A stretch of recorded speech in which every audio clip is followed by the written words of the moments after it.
All right, everybody. Before we dive into this juicy, I'm hearing expansive and deep conversation with my guest, I want to remind everybody we have an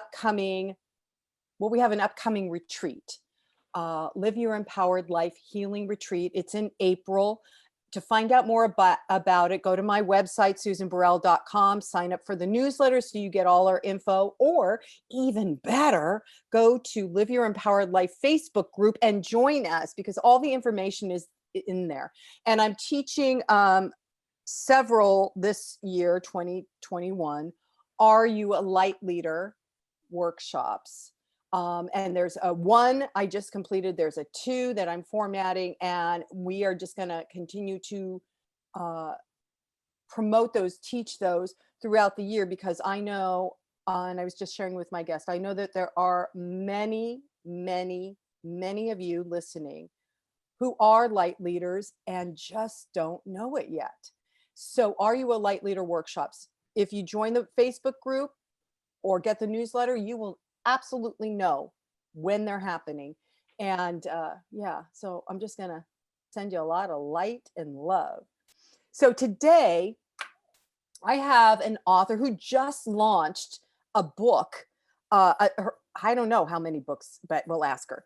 And this book is so timely. I am so blessed to be able to talk with her around the time of this launch. So the book is called, I'm going to tap on the book first. The book is called How to Heal Yourself from Depression When No One Else Can. I'm raising my hand. A self-guided program to stop feeling like, well, and she's got some stars and exclamation points, but I'm just going to say, stop feeling like shit. I want to welcome Amy Scher. Thank you so much for having me. I'm excited to be here. I can't wait to hear about this book. And I can tell you, and you know this, I've got several people I would send this book to right now. I have a couple of clients that, because of everything that's happened in the last year and the ongoing, I'm just going to say mishigosh, it's necessary. So I want to applaud you writing this and getting this out there already. Thank you. And the interesting thing is this book came about before this last year and a half. I was almost done writing this book by the time, the world plunged into a new era, really. And so I couldn't be more grateful for the timing of it actually coming out when so many people need it more than ever. Yeah, and isn't that amazing how the universe, or whatever we want to call it, I love it. orchestrates our work. So Amy, everybody, Amy is a writer, a teacher, a mentor. She's a healer. And so Amy, I want to talk about the healing, because this book has healing components in it. Yes? Yes. So let's talk about what led you to recognize that you were a healer. So I think, like many people who recognize they have some healing capabilities, which I think we all have, or they have a desire to follow a healing path. For me, I always was drawn to helping people, and I was always drawn to understanding people at a deep level, even sometimes when I consciously wasn't tuned into that. I always, it was just a helper, even as a kid in the world. I would Mm-hmm. see what needed to be done or what people looked like they were suffering, and that was actually pretty heavy as a kid. But as I got older, I realized that, and my own healing path really led me here to helping others. But I realized that working with others to help them heal themselves was a healthy way to channel the healer inside of me. And I would say that I'm the type of healer. My intention as a healer, my job as a healer, is to help other people heal themselves. I do not try I do not do any hands-on healing. I do not have any interest in healing anybody else. The part of being a healer that I really embodied is to teach other people this work so that they can do it for themselves. I love that, because as an intuitive healer and myself, I spent the first half of my coaching, teaching, healing life doing the work for people. Yes.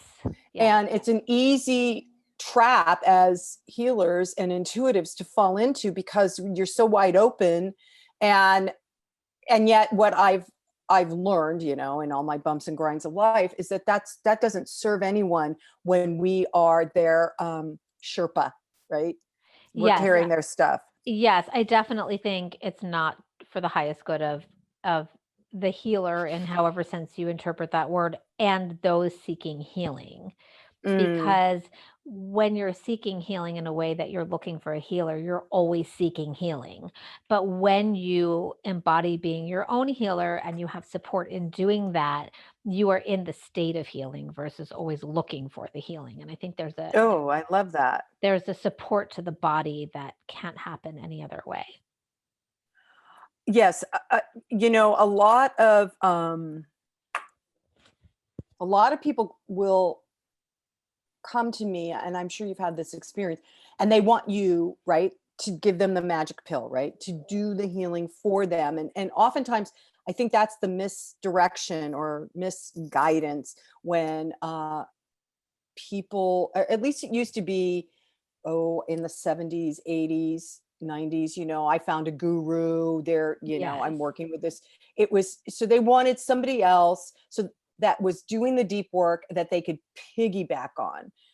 And this time frame now, that I believe, Amy, and I want to hear what you think. I think this time frame right now that we're in, with all the new information that's downloading into everyone, whether they're consciously aware of it or not, is exactly what you're talking about being in the state of healing and understanding how to heal yourself so you can have the life you've always wanted. Yes, I agree. And I think there's no blame in humans wanting other people to heal them, right? I would choose that because that feels easier. Oh yeah. If I thought it worked, if I thought it worked and if it was possible and if it was all the same, I would totally just go to a healer and call it a day, right? And then Mm-hmm. just do whatever I wanted the rest of the day. But I just don't think it creates sustainable health or happiness. I just don't think it's sustainable to always be in a seeking place. I think that when we bring the tools and the healing within us, that's when we create lasting change. I think there's a real difference. And then we can actually stop seeking because we are in a state of being and doing what we need to do to get to the place or the space where we want for our well-being. Yes, I absolutely agree with you. And so how do you do that, Amy? How do you, when you're working with clients, how do you support them in learning? So this is to answer your question from earlier. This is my fourth book, the third in the How to Heal Yourself series. So I always have taken the stance that you can heal yourself better than I could. And you should, because there are parts of healing, whether it's from depression, chronic illness, anxiety, whatever it may be, that only you can do. Only you can access certain parts of you. And so I have always taught people the tools that I used to heal myself so they can use them for themselves. I am not, like I said, I'm not a hands on healer. None of my techniques require anyone else to do hands on healing. And that's why Hmm. the title is How to Heal Yourself, because all of the tools are allow you to release emotional baggage and stuck energy from your own body. And I think there's nothing more empowering than that. And I actually think, even though it feels like the long way to have to like learn some stuff yourself and figure it out and not go to, instead versus going to a healer and having the work done, it's actually, I find, a quicker, more effective way because you are getting to parts of you that no one else could get to. Yes, I hear that, and I agree with that from my own personal experience. And I've been on this roller coaster of healing. I call it a roller coaster because sometimes it's really fun and sometimes it's boy, Yeah, yes. right? I always say that. I always say it's healing such an interesting process. It's just more interesting when it's happening to someone else. It's just more entertaining when you're helping someone else. When it's you, it's like not as fascinating because it's annoying, right? We don't feel good, we're stuck, or it's a whole thing. But it can be a roller coaster for sure. Yeah. So you said these tools that you are laying out for people in this series of How to Heal Yourself books is comes from tools that you utilized and used for yourself for your own inner healing. Yes, yes. So in early 2000, which now seems like forever ago, I guess it was in the scheme of things, Yeah. I started having symptoms that later turned into a debilitating chronic illness that had me bedridden in my 20s. It turned out that I had chronic Lyme disease. So Ooh, a lot unknowingly, of people are showing up with that right now. uh-huh, and I know you and I, Hmm. Susan, have a connection to Ojai, and that's actually where I was bitten by a tick unknowingly. Hmm. I still love the place, but it's very outdoorsy, and I was hiking and not paying attention, and and that really was a very long journey, a decade long healing journey for me to recover from. I had brain lesions, I had nerve damage, the Lyme disease went undetected. I had some false negative tests. It's a very long story, and the actual details of the story don't matter so much. What matters is that I came to a pivotal point in my journey when I realized that no physical illness is completely physical. It may be showing up in the physical body, and it may have certainly been instigated or triggered by a physical, a tick bite, a virus, a bacteria, a whatever, whatever.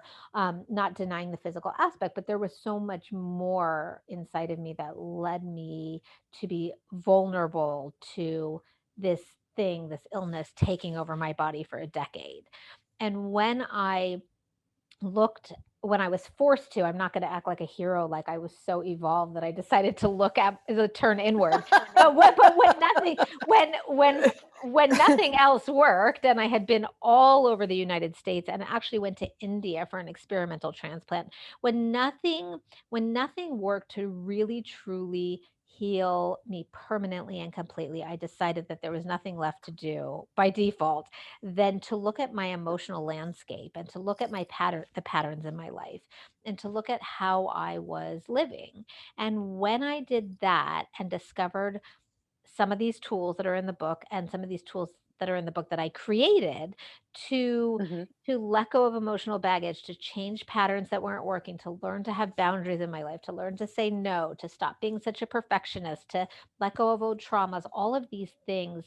When I did that, that was the turning point that led me to complete and permanent healing because I was doing the part that no medicine was able to reach. And those parts that I just talked about have a direct influence on the physical body, whether we like to admit it or not.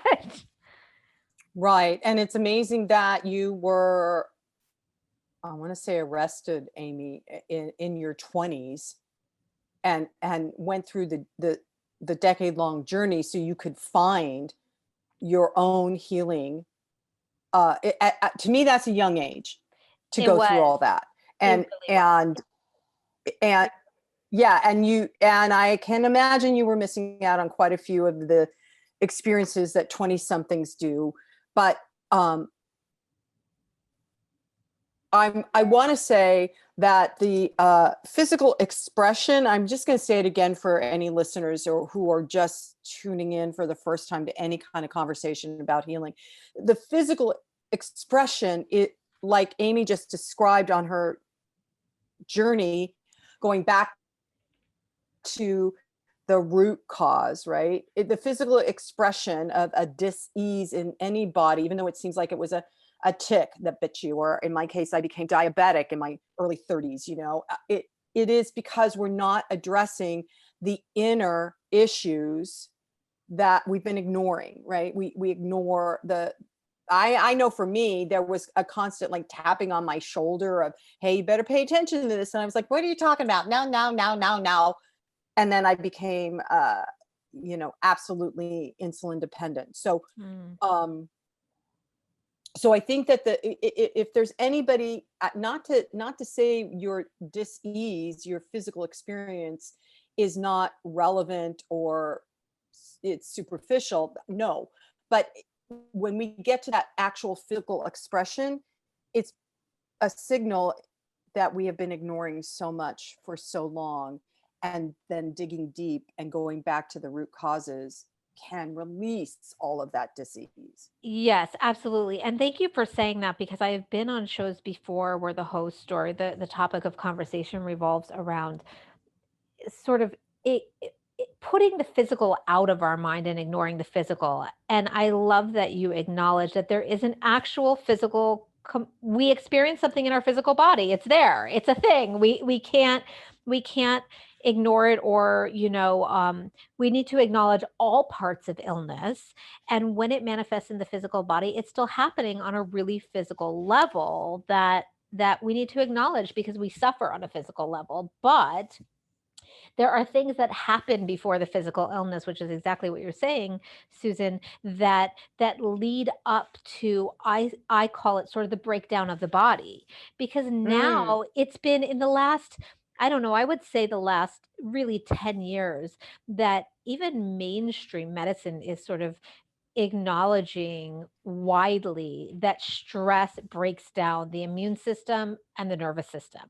And what happens when that happens? All of the body systems are involved. So I think we can have both things. We can have a physical experience or experience a physical illness and acknowledge that it's showing up in the physical body and not discount what comes with that, but also look deeper at where the rumblings that came before the symptoms might be mm. located. And I think it's all relevant. It's relevant to look at all of it. And the mistake that I made in my healing in the beginning was looking at it in a purely physical way. I'm a total science geek. Like, I loved poring over my lab tests and looking at my scans and trying to figure everything out that way. But guess what? That way didn't do it. And it wasn't until I looked at the more emotional, my emotional landscape, that I was really able to shift something significantly. I so hear that. Having, like I said, I noticed that physical discomfort or dis-ease is the thing that grabs our attention. You know, Yes. we don't quite listen or choose to hear what's being whispered to us from our inner wisdom, our heart. And we will ignore that. But when it becomes physical, then it takes all your attention. And I just want to say this out loud too, Amy, for everybody. Uh, Having just gone through an experience of something in my body grabbing all my attention, I finally got in meditation that that is not where my focus needs to be, right? Mm, On how do I heal this physical experience? I needed to go deeper, dig deeper to the root cause, so that once I dug up that root, that, like you said earlier, the emotional stuckness, the yep. emotional shift, once I could dig that up, then the physical experience softened and eventually released. But when I was for 4, 5, 6 months, I don't know, focusing on the physical and then making up stories about the physical, I couldn't get any relief.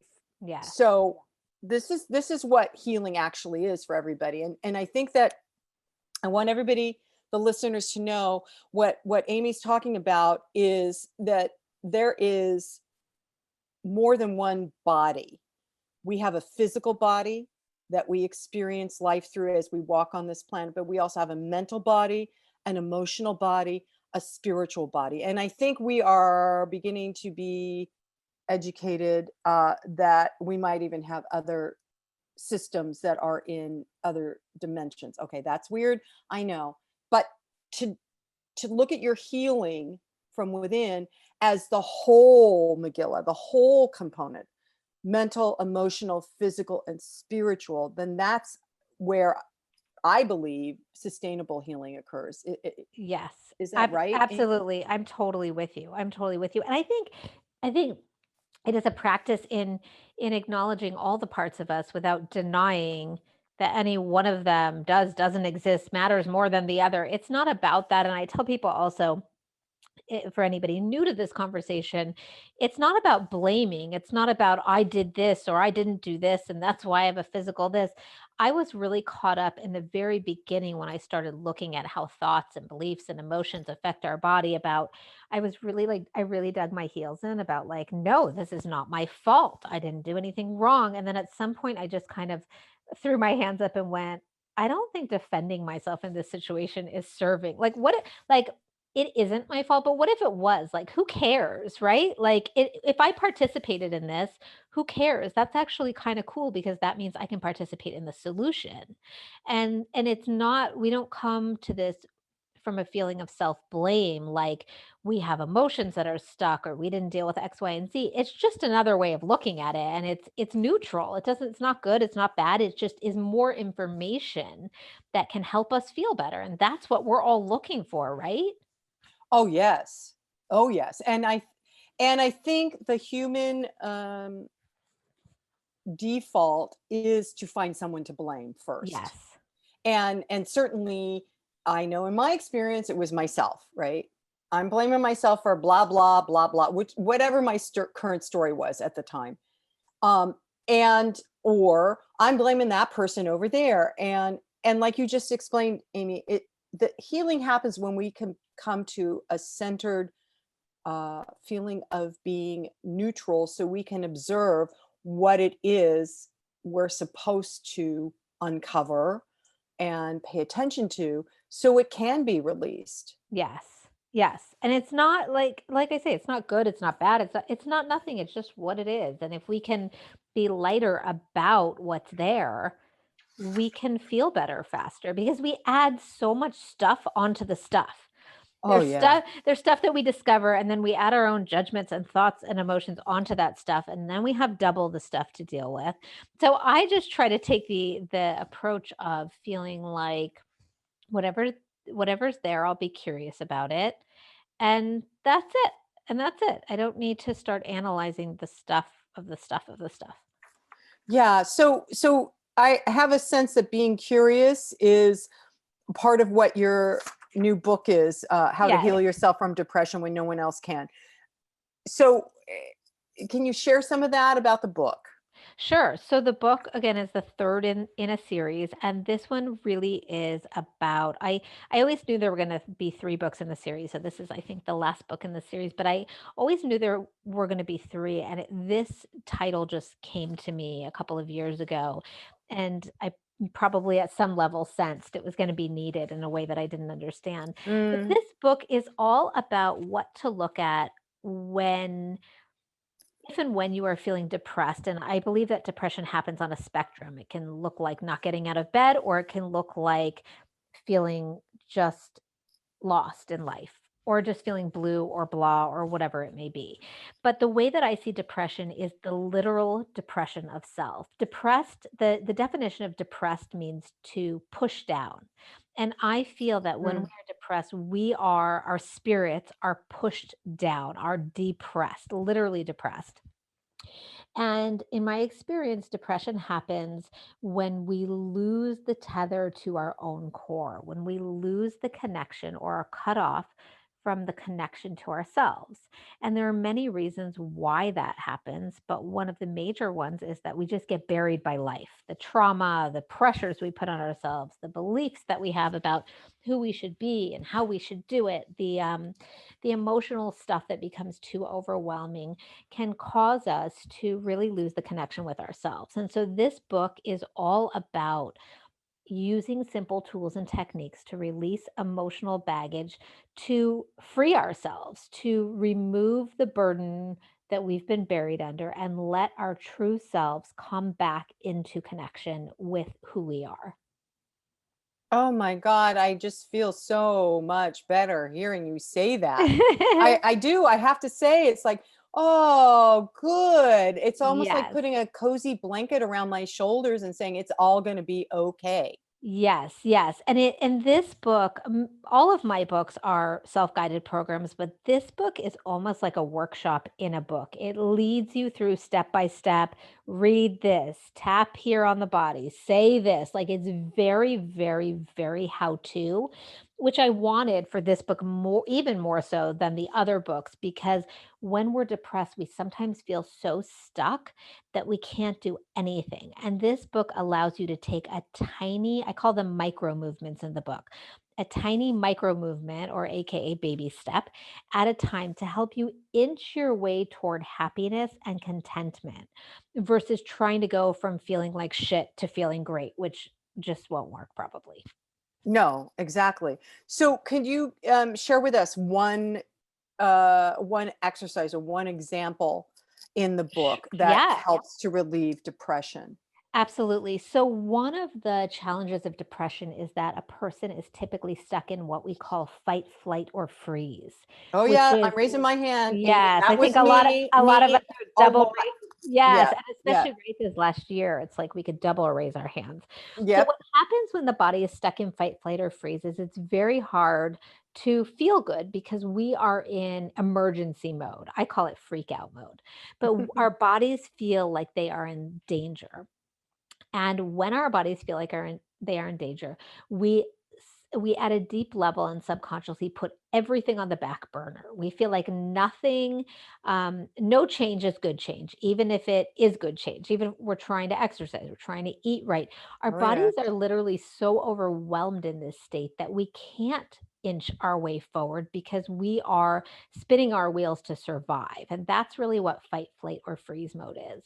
So there's a technique that I teach in the book, and I'll teach here a very short version of it that everyone will remember and be able to use, which is called alternate temple tapping, which is just like it sounds, and tapping alternately on the temples with your fingertips. I'm going to walk you through it in just a second.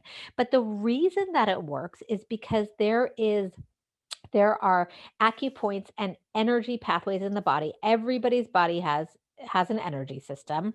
We know this from ancient healing modalities like Ayurvedic medicine, traditional Chinese medicine, and the energy pathway that governs the fight, flight, or freeze mechanism in your body runs through the temples and down the sides of your head and down the sides of your neck.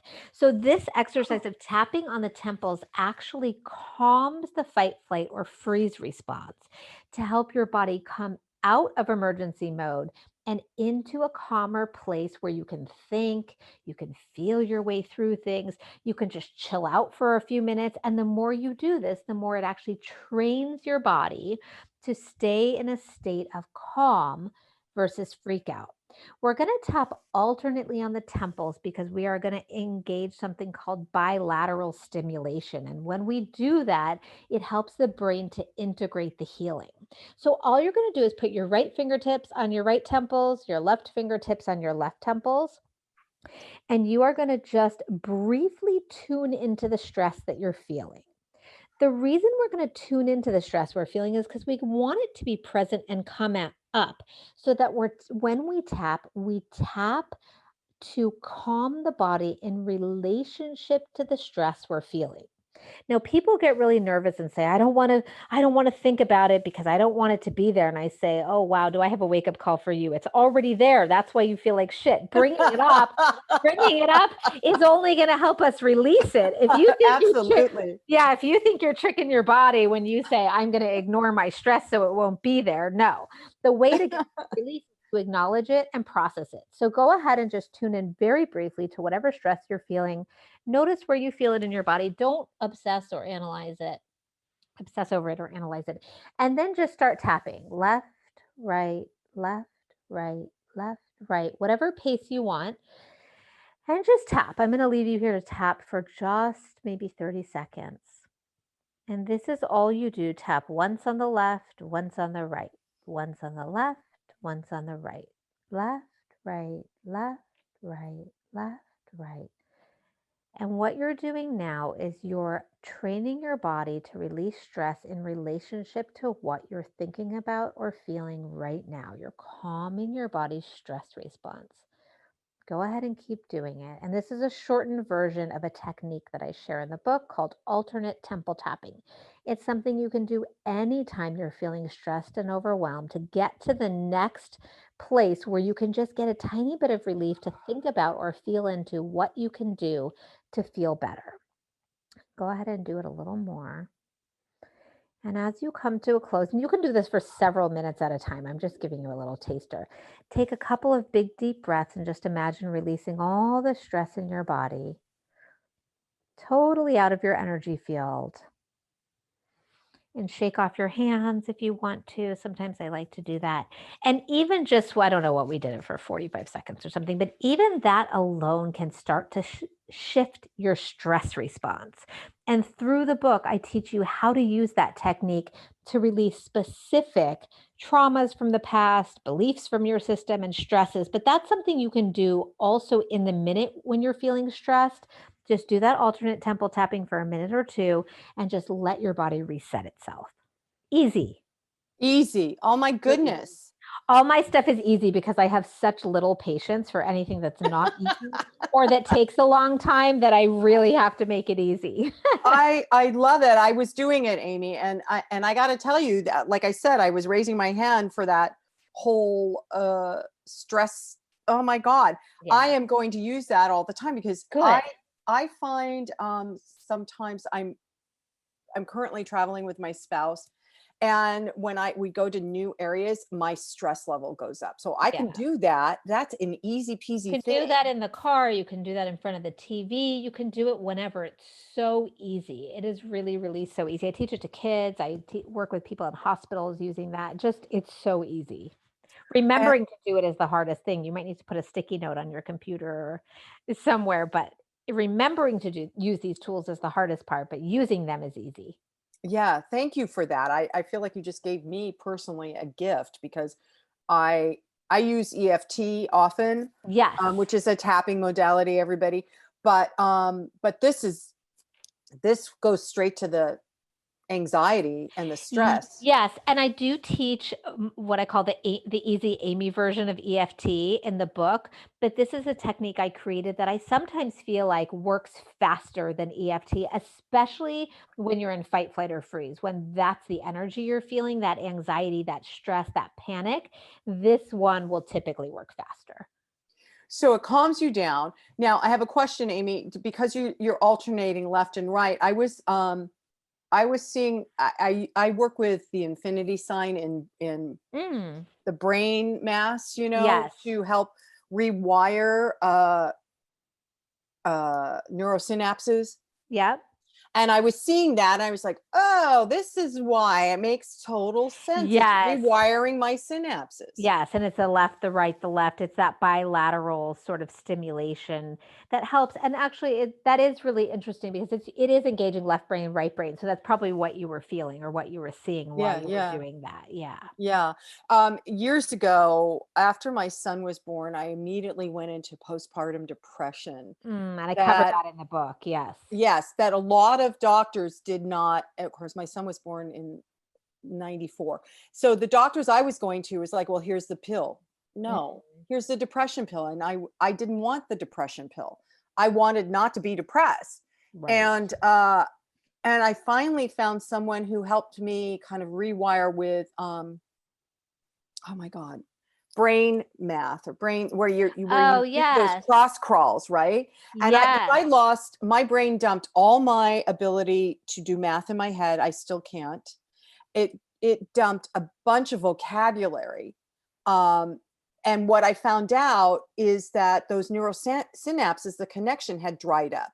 So doing Mm, crawls or this tapping on yes. either side, left, right, juices up those synapses, I would imagine, so they can reconnect on a healthy level. Yes, absolutely. And that those cross crawls, Donna Eden teaches those. She's an energy medicine pioneer and a book called author of a book called Energy Medicine. That's fantastic. And she really teaches that you need that to come out of this place where you're just stuck. And so I do a lot of my techniques are those that help you come out of fight, flight, or freeze, or out of being what does she call it? You're uncrossed basically because your DNA and your energy, everything crosses over in your body. Everything is the figure eight basically. And when you lose that, you aren't having the full experience that you should in terms of your brain and body function. Absolutely. Yeah. Wow. Thank you for that because yeah, that's a gift. I'm using it with my clients, Amy. Wonderful. I love it. I love it. So, okay, where can people go to get your book? How to heal yourself from depression when no one else can. So it's sold where all books are sold, Amazon, but they can also go to my website and just look there. It's Amy B. Scher, SCHER.com. I also have, I have free YouTube videos. I have cool stuff on my website. So for those that may not be ready to jump into a book, I have lots of things out there to help people, but the book is really like a workshop in a book. It's really comprehensive, and I will tell you exactly what to do on every single page. So if that's the kind of support and guidance you like, the book is everywhere out now. So I just want to tell everybody that doing a book that is a workshop is more supportive for you to heal. Like Amy was talking about earlier, you can heal yourself. You don't need necessarily to work with someone ongoing in order to heal. And so this book, this workbook that Amy's created sounds fabulous for you to do that for yourself. And then Amy, do you see clients?